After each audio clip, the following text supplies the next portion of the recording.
Oh, skill mengangkat macam tu Barang dah sul. Oh, oi, P1. Tengok ah. Ini P1 sul orang Muar, geng. Apa P1? Okey. Pun sul. Dah sul dah. Sul. Terkejut aku. Pukul dekat 1 pagi, geng. Okey, ni paling top. Tadi abang berada ambil ni. Ha, ni coklat.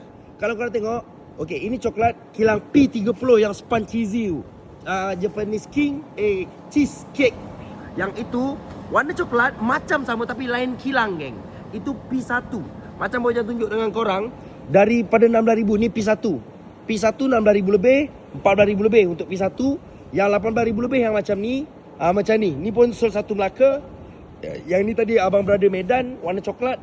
Pelik tak? P30, P1.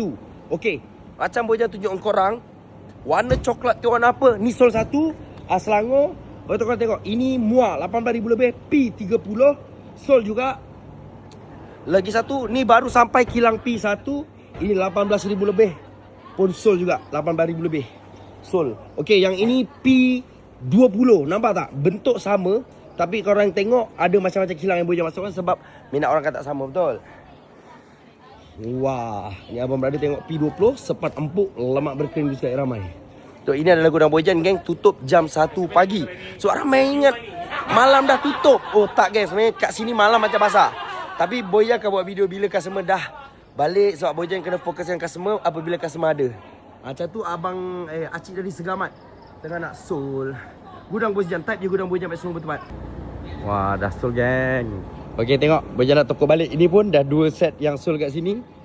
Korang tengok, malam tadi Bojan and the team keluarkan mana dah sol, dah lapang dekat belah sini. Ni terus tokok benda yang baru. Ini pun dah sol, geng, 39,000.